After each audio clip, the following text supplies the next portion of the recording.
السلام علیکم. Welcome to my YouTube channel Saad Alquran academy. My self سید سعد.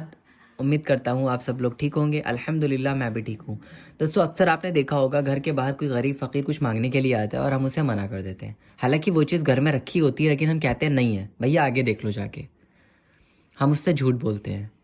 اس کے بعد کیا ہوتا ہے وہ ہمیں نہیں پتا، لیکن اس حدیث کو جب آپ سنیں گے جو میں آپ کے ساتھ شیئر کرنے جا رہا ہوں آپ کو اندازہ ہو جائے گا کہ اس کو منع کرنے کے بعد کیا ہوتا ہے. تو چلیے سٹارٹ کرتے ہیں. ایک بار حضرت سلمہ رضی اللہ عنہا کے پاس کہیں سے کچھ گوشت آیا.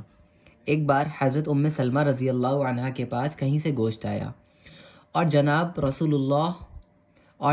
رسول خدا صلی اللہ علیہ وسلم کو گوشت بہت اچھا لگتا تھا.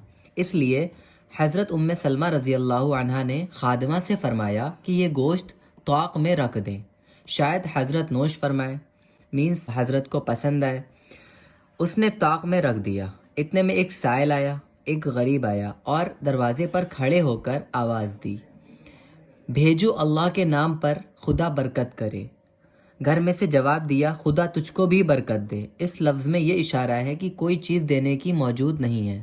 وہ سائل چلا گیا. اتنے میں رسول اللہ صلی اللہ علیہ وسلم تشریف لائے اور فرمایا، اے سلمہ تمہارے پاس کھانے کی کوئی چیز ہے؟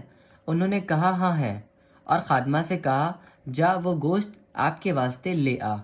وہ گوشت لینے گئیں، دیکھتی کیا ہے وہاں گوشت کا تو نام بھی نہیں ہے، فقط ایک سفید پتھر کا ٹکڑا رکھا ہے. آپ نے فرمایا چونکہ تم نے سائل کو نہ دیا تھا اس لیے وہ گوشت پتھر بن گیا. فائدہ: غور کیجئے کہ خدا کے نام پر نہ دینے کی یہ نحوست ہوئی کہ اس گوشت کی صورت بگڑ گئی اور پتھر بن گیا. اس طرح جو شخص سائل سے بہانہ کر کے خود کھاتا ہے وہ پتھر کھا رہا ہے، جس کا یہ اثر ہے کہ سنگ دلی اور دل کی سختی بڑھتی چلی جاتی ہے.